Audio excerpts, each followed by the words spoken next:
2 days before Briar's 9th birthday, my phone buzzes on the kitchen counter. I'm elbow deep in dishwater, scrubbing dried macaroni off a pot, when Corinne's text lights up the screen. Money is tight, and the truck is acting up. We can't make the drive. Tell Briar we're sorry. I dry my hands on a towel that's more holes than fabric and read it again. The truck, the Ford F-150 I bought in my name, that I pay for every month, that Thad drives like he earned it. Briar's at the table behind me, adding final touches to the ceramic mug she spent 6 weeks making. Her tongue pokes out the corner of her mouth, the way it does when she concentrates. Blue glaze, 3 coats, because she wanted it perfect for Grandpa. Mom? Her voice cracks. Are they coming Saturday? I should lie. Tell her maybe, tell her we'll see, tell her anything except the truth that's already forming in her eyes, because she can read my face better than I can hide it. They can't make it, honey. Grandma says the truck's having problems. She doesn't cry right away, just stares at the mug, at the wonky handle she worked so hard to attach, at the thumbprint she left in the clay that I told her made it special instead of ruined. Then the tears come, silent at first, then hiccuping sobs that shake her whole body. I hold her on the couch until she falls asleep, her face hot and swollen against my shoulder. She asks what she did wrong. I tell her nothing at all, but she doesn't believe me. 9 years old and already learning that love gets rationed. After I carry her to bed, I do what every pathetic, lonely person does at midnight. I scroll Instagram. Carrick's profile loads, and there they are, my parents, in Aspen. The photo is geotagged at The Little Nell. I recognize the lobby from a travel show I watched once, back when I thought maybe I'd have money for vacation someday. A Christmas tree towers behind them, 20 feet of twinkling lights and gold ornament excess. Thad holds a champagne flute. Corinne beams, her arm around a pair of professional skis wrapped in a red bow. $800 worth of skis for Carrick's son. I know because the brand is tagged. The caption, Grandparents of the Year, spoiling the air. I read it 5 times. Then I zoom in on Thad's face, on his satisfied smirk, on the way he's standing straighter than he has in years, because he's somewhere that matters, with someone who matters. Not here. Not with Briar, who matters so little they couldn't even bother with a believable lie. The sadness I expect doesn't come. Instead, something cold and sharp settles in my chest, calcifying around my ribs like ice forming over a lake. Rage, but the kind that doesn't scream, the kind that plans. I open my banking app. My hands don't shake the way they did 5 years ago when I signed papers I couldn't read. They're steady now, deliberate, as I navigate to the American Express account and lock the card. Then I remove Thaddeus Sterling as an authorized user. A pop-up asks if I'm sure. I tap yes. Next, I pull my credit report. I've never done this before, always too afraid of what I might find. But tonight, fear feels irrelevant compared to what I've already seen. The report loads in sections. Credit cards, student loans, the truck payment, everything I expect. Then I see it. A hard inquiry from 3 months ago. A personal loan for $12,500, issued by a lender I've never heard of. Purpose listed, club membership upgrade. I call the fraud department. The hold music is tinny and repetitive, cycling through the same 30 seconds of jazz for 18 minutes. I don't hang up. When the agent finally answers, I navigate the security questions with answers only I should know. My first pet's name. My mother's maiden name. The street I grew up on. I need to hear the loan application recording. I tell her. Keys click on her end. Just a moment. Static crackles through the line. Then Corinne's voice fills my ear, smooth and confident, reciting my social security number like she's ordering coffee. And your mother's maiden name? Sterling, Corinne says. Her own maiden name. She doesn't even hesitate. First pet? Buttons. The tabby cat I had when I was 7. The agent comes back on. Ma'am, is this your voice on the recording? No. My throat feels tight. That's my mother. I hang up after giving them my information for the investigation. The apartment is quiet except for the rain still hammering the windows and the hum of the refrigerator kicking on. I walk to the counter where Briar's mug sits, wrapped in tissue paper, waiting for grandparents who chose champagne in Aspen over cake in Oregon. The clarity hits me all at once, sharp and undeniable. They didn't just hurt me, they chose to rob their granddaughter's future to fund their ego. I pick up my phone and navigate back to my banking app, screenshot the locked credit card. Then I pull up the fraud department's website and start filling out forms. Police report first. Then the Federal Trade Commission identity theft affidavit. No tears. Just checkboxes and signature lines, and the methodical documentation of betrayal. For 5 years, I've chosen family peace over everything else. Over sleep, over financial stability, over my own dignity. I chose it because I thought I owed them for keeping me alive after my husband died. But I look at that mug, at the careful way Breyer glazed it, at the love she poured into something for someone who couldn't be bothered to drive 3 hours for her birthday, and I choose her instead. Then I call the police and report them for fraud and identity stealing. By morning, the loan is flagged for investigation. American Express confirms the permanent removal of the authorized user. I file the police report online, my coffee going cold beside the keyboard as I type out every detail I can remember. I leave the mug on the counter, the tissue paper loose around it. They're still in Aspen, probably sleeping off expensive wine, unaware that the ATM of Adeline just shut down permanently. The American Express declines at 11:43 on Saturday morning, Mountain Time. I'm scrubbing dried oatmeal off Breyer's breakfast bowl when my phone starts vibrating across the counter like something possessed. Aunt Maura calls first. I stare at her name on the screen, remembering the last time we spoke. She'd lectured me about gratitude for 20 minutes after I mentioned I couldn't afford Breyer's field trip because the monthly payment to my parents had cleared early. I answer. Your father is in a panic. Maura's voice cuts through before I say hello. His card isn't working. He has high blood pressure, Adeline. If he has a stroke in that lobby, that's on you. The oatmeal bowl slips, catches on the edge of the sink. I steady it with fingers that remember signing loan documents while grief hollowed me out. I locked the card, I say. You what? I removed him as an authorized user. The card is mine. Silence. Then, after everything they've done for you, after they saved you when... I hang up. The phone buzzes again immediately. Carrick this time, calling from Aspen where she's supposed to be having money troubles. Dad is making a scene in the lobby. Her voice is tight, embarrassed. You're ruining my spa weekend.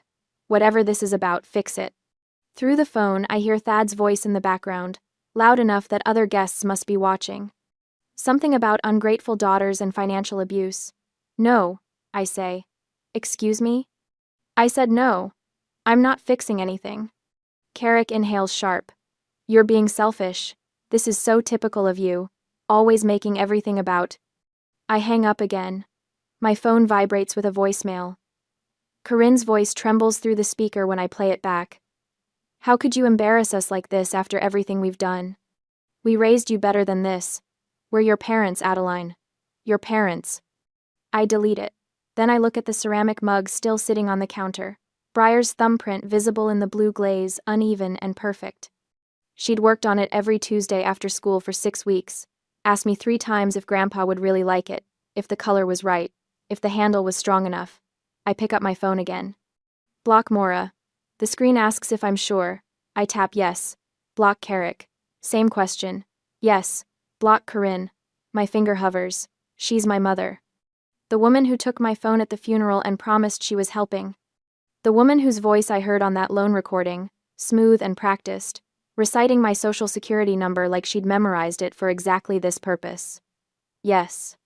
Each block feels like setting down weight I didn't know I'd been carrying. My shoulders drop half an inch. I leave Thad unblocked. I need him to come to me, need him to show up furious and demanding, need him to step onto my property where Mike's tow truck can do its work. The phone stays quiet for the rest of Saturday. Breyer asks why I'm smiling, and I tell her I'm just happy. She accepts this, returns to her coloring book, her legs swinging under the kitchen table. Sunday morning, I pull the file cabinet open. The drawer sticks like it always does, and I have to yank it twice before it slides free. Inside, buried under 5 years of tax returns and medical bills and design contracts, I find the vehicle paperwork. Ford F-150. Purchased, not leased. Title in my name.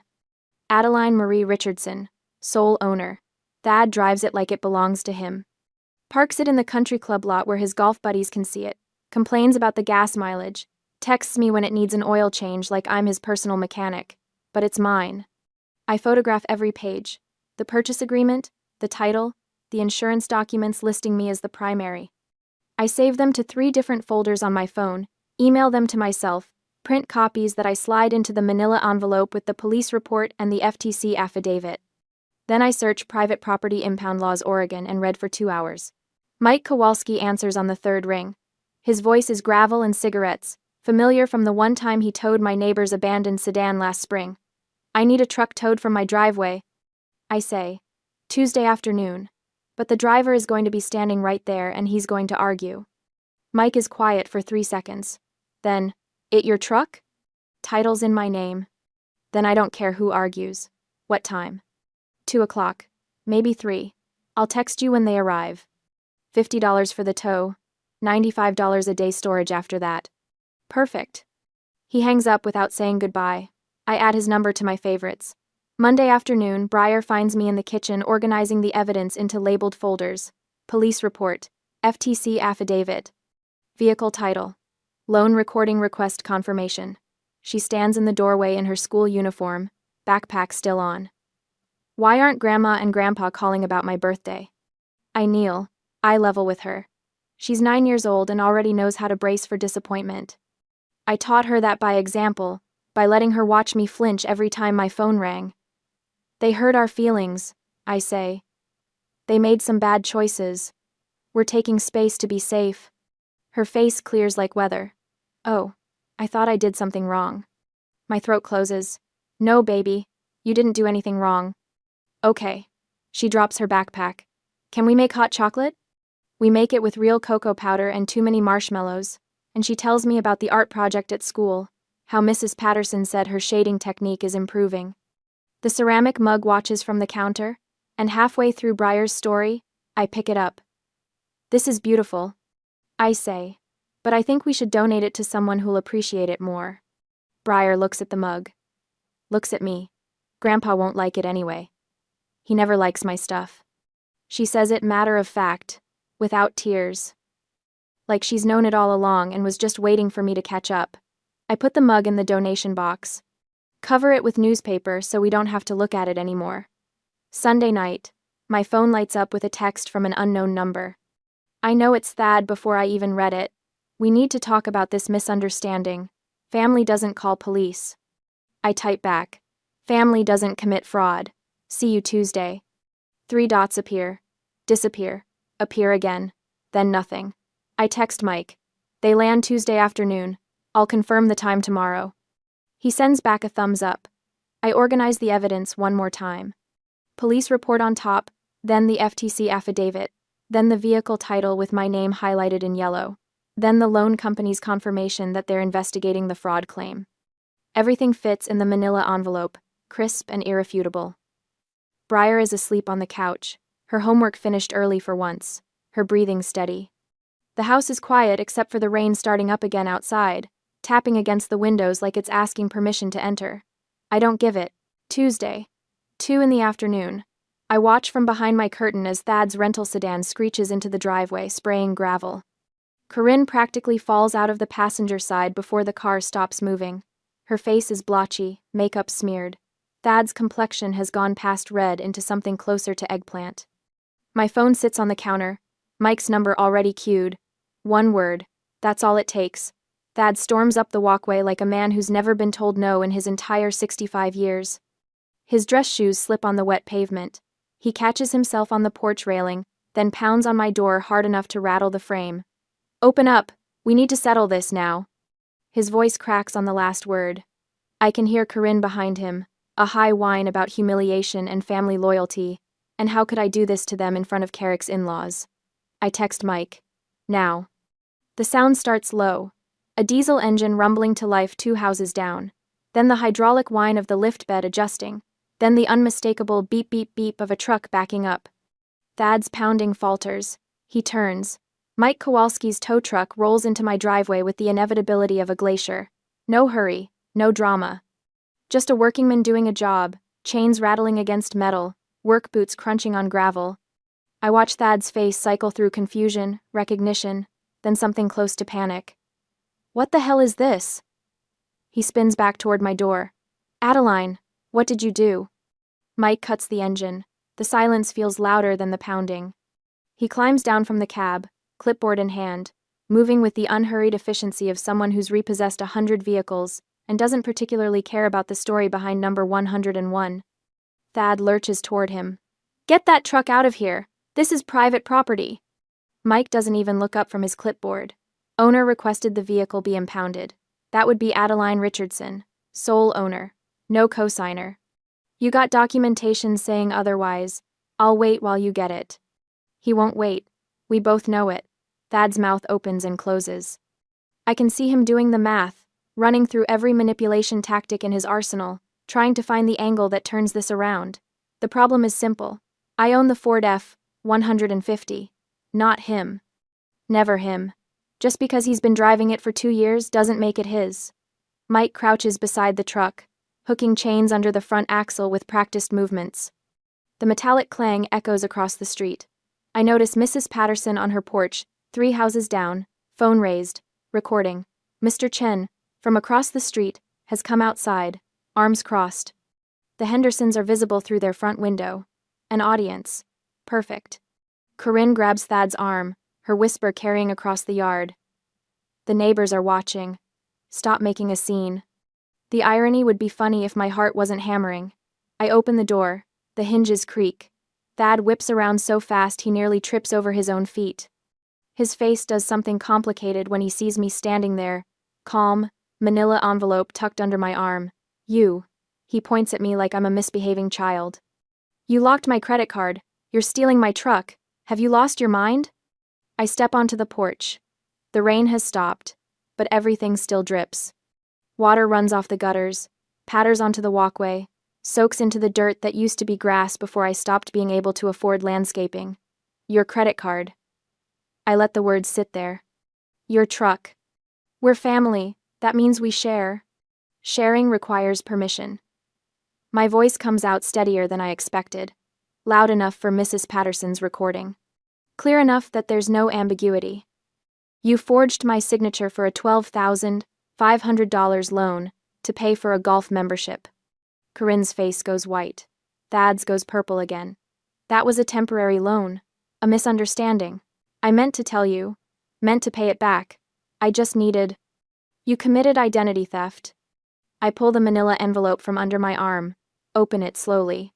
I filed a police report, Friday, March 15th. Case number 2024-7743. I filed a Federal Trade Commission identity theft affidavit. I hold up the certified mail receipt. I mailed copies to the Clackamas County District Attorney yesterday. The investigation is open. The color drains from Thad's face so fast I think he might actually faint.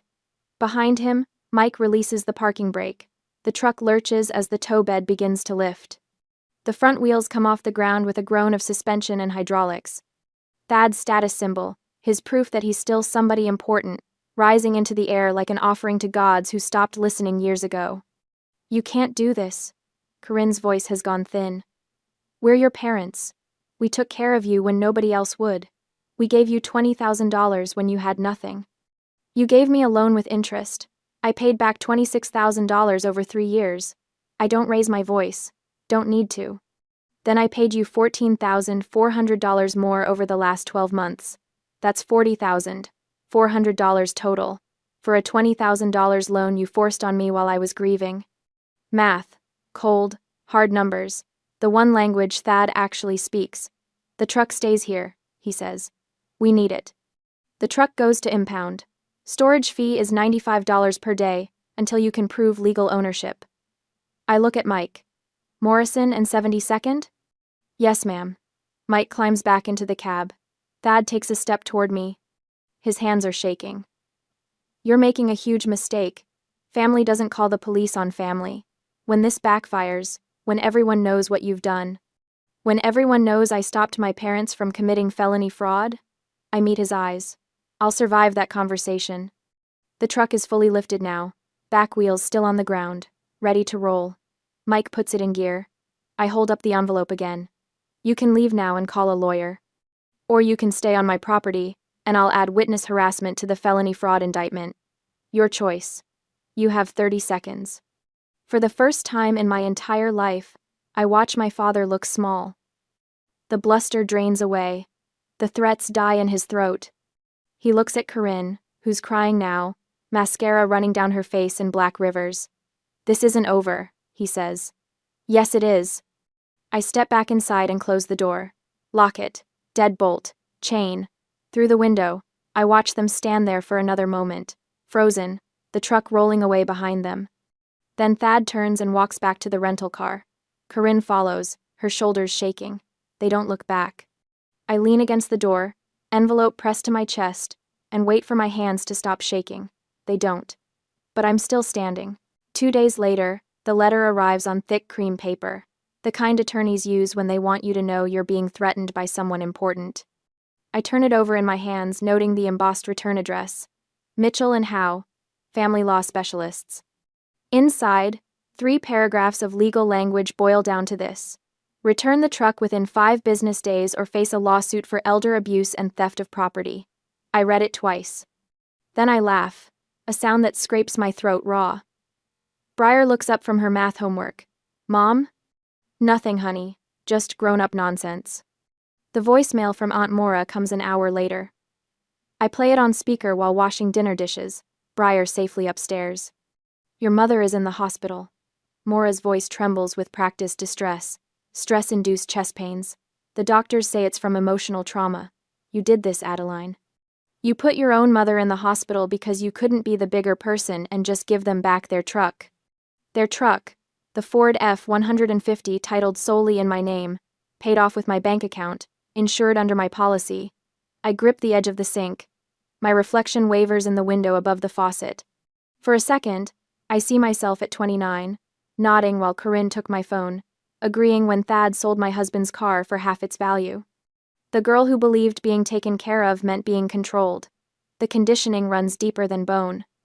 It lives in the space between heartbeats, whispering that I'm ungrateful, that I'm cruel, that family forgives. I delete the voicemail. My hand shakes anyway. Rachel finds me the next morning at the coffee shop where we meet every Thursday.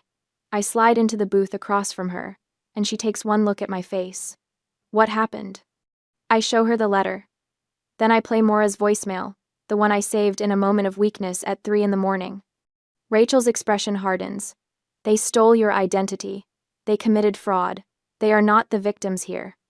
But what if she really is in the hospital? Then she's experiencing the consequences of her own choices. Rachel reaches across the table, grips my wrist. "Adeline, they forged loan documents in your name. That's a felony. You didn't put her anywhere. She put herself there." The words land like river stones, solid and cold. I find Jonathan Pierce through a consumer protection forum online. His office occupies the 2nd floor of a converted warehouse in downtown Portland, all exposed brick and industrial lighting.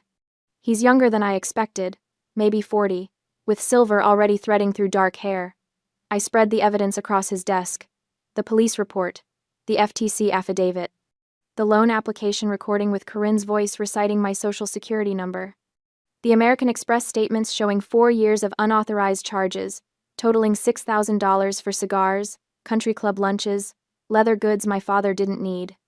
The vehicle title for the Ford F-150, my signature alone on the ownership line. Jonathan reviews each page in silence. When he finally looks up, his expression is granite. "We aren't defending against their threats," he says. "We're prosecuting." The word prosecution hits different than defense. It tastes like power instead of fear. Can we actually do that? You have documented fraud, identity theft, and financial exploitation. The question isn't can we, it's how hard do you want to hit?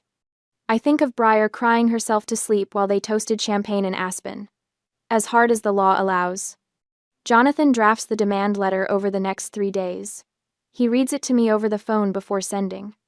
Full restitution of $12,500 for the fraudulent loan, plus $6,000 for unauthorized credit card charges. Total, $18,500. Payment due within 30 days, or criminal charges proceed immediately. What about the truck? I ask. Already handled. You sold it to a dealership yesterday for $22,000. You applied $8,000 from the sale toward their debt, reducing what they owe you in cash. The rest covered legal fees, and I've wired the surplus to your savings account. I sold the truck. Past tense. something I didn't know I'd done until Jonathan arranged it, explaining that since I owned it outright, I could dispose of it however I wanted. They'll need to buy their own vehicle now. With what money? I don't know. Don't care. I'm also sending copies of all evidence to the district attorney's office and to Thaddeus Sterling's estate attorney. If they don't settle, prosecution moves forward on multiple felony counts. My father has an estate attorney. Of course he does. Planning to pass along assets bought with money stolen from his daughter. Do it, I say. The settlement meeting happens next week in a conference room that smells like furniture polish and fear. Jonathan sits beside me, his briefcase open, documents arranged in precise rows. Thad and Corinne arrive with their attorney, a tired-looking man named Bernard who already has the expression of someone who knows he's lost. My parents look smaller than I remember. Thad's face is gray, his golf tan faded to sallow. Corinne won't meet my eyes. Jonathan doesn't waste time on pleasantries. He places a laptop at the center of the table and presses play. Corinne's voice fills the room, smooth and confident, answering security questions about my first pet, my mother's maiden name. Confirming a $12,500 loan for a club membership upgrade. Bernard closes his eyes. Thad stares at the table. Jonathan advances to the next slide, the Instagram photo. Champagne glasses and professional skis, and my parents grinning beside a 20-foot Christmas tree. Next to it, the text message. Money is tight. We can't make the drive. Your granddaughter cried herself to sleep that night, Jonathan says, his voice clinical. While you were in Aspen spending money you stole from her mother. Bernard leans close to Thad, whispers urgent words I can't hear. Thad's hand trembles as he reaches for the pen. The settlement agreement is 4 pages long. Thad signs each one, his signature nothing like the bold scrawl I remember from birthday cards. Bernard explains the terms quietly. They have 30 days to liquidate assets. The house goes on the market Monday. They're moving to a rental across town, something they can afford on Social Security alone. Corinne finally looks at me. Her eyes are wet. We're your parents. How can you do this to us? The answer rises swift and clean. How could you do it first? I stand. Jonathan gathers the signed documents, slides them into his briefcase with the satisfied click of latches closing. I walk out of that conference room, and don't look back. Behind me, my parents sit with nothing but their bills and the lawyer they can't afford. The rain has stopped. Pavement gleams under streetlights. I unlock my car, climb inside, and sit in silence. Then I drive home to Briar, who's waiting with her homework spread across the kitchen table, who trusts me to keep her safe. I kept her safe. 1 year later, I stand in our new apartment in Portland, watching late afternoon sun turn the hardwood floors gold. The place is smaller than the old house, but it breathes differently. No shadows collecting in corners, no driveway where trucks used to idle. Briar's 10th birthday party fills the living room with noise I never knew I craved. 7 kids from her new school sprawl across the rug, laughing at something on someone's phone. Rachel leans against the kitchen counter, cutting cake, catching my eye with a grin that says she remembers when I couldn't imagine this. My design business pulled in $43,000 last year. Not remarkable, except I'm not bleeding $1,200 a month anymore to people who called it love. The fraudulent loan vanished from my credit report after the FTC affidavit processed. Clean slate. I didn't know what that felt like until 3 months ago when I checked and saw my score had jumped 140 points. The doorbell rings. My body freezes for half a second. Old wiring, still sparking. My hand reaches for the knob, and I notice the tremor is barely there now, fading. I open the door to a delivery guy holding 24 balloons, silver and purple, Briar's favorite colors. The card reads, "For the girl who deserves all the celebrations, love, Rachel." I carry them inside, and Briar shrieks, actually shrieks, in a way she never did at the old house where volume meant risk. She doesn't ask why her grandparents didn't send anything. Hasn't asked in months. Last time she mentioned them, she said, "They're in timeout for being mean, right?" I'd nodded. "That's right." "Okay," she'd said, and went back to her homework. Simple as that. Kids understand boundaries better than adults do. Later, after the guests leave and Rachel helps me bag up wrapping paper, I find myself at my desk, journal open. I've been writing more lately, trying to sort through what the last 5 years were, what they weren't. I write, I spent 5 years believing I owed them for keeping me alive after my husband died. Turns out, staying alive was my choice. They were just loan officers collecting interest on my grief. I stare at that line, read it twice, then I write beneath it. The door I locked wasn't to keep me in, it was to let us out. A. Briar appears beside me, clay dust on her cheek. Mom, we're gonna be late. Right, pottery class. The studio we signed up for last month. The one with the big windows and the teacher who doesn't mind when Briar's bowls come out lopsided. We drive across town, and I don't think about the settlement or the lawyers, or the size of the house my parents had to sell. Don't think about Corinne's last voicemail, the one I deleted without listening to. Jonathan said the no contact order is holding. $10,000 per violation. They haven't tested it. At the studio, sunlight pours through windows streaked with old rain, catching every dust mote floating between the wheels. Briar settles at her station, hands already reaching for wet clay. She's been working on a bowl for 3 weeks, shaping and reshaping until it feels right. She holds it up now, uneven and perfect, glaze the color of sea glass. For us? She asks. For us, I say. The teacher offers to take our photo. We stand together, clay smeared on our shirts, dust in our hair, Briar's bowl held between us like an offering. We're both grinning, real and unguarded. Back home, I print the photo and stick it on the fridge with a magnet.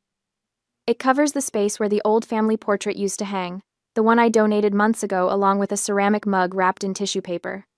Briar comes up beside me, studying the new photo. We look happy, she says. We are, I tell her. And for the first time in 5 years, I'm not lying.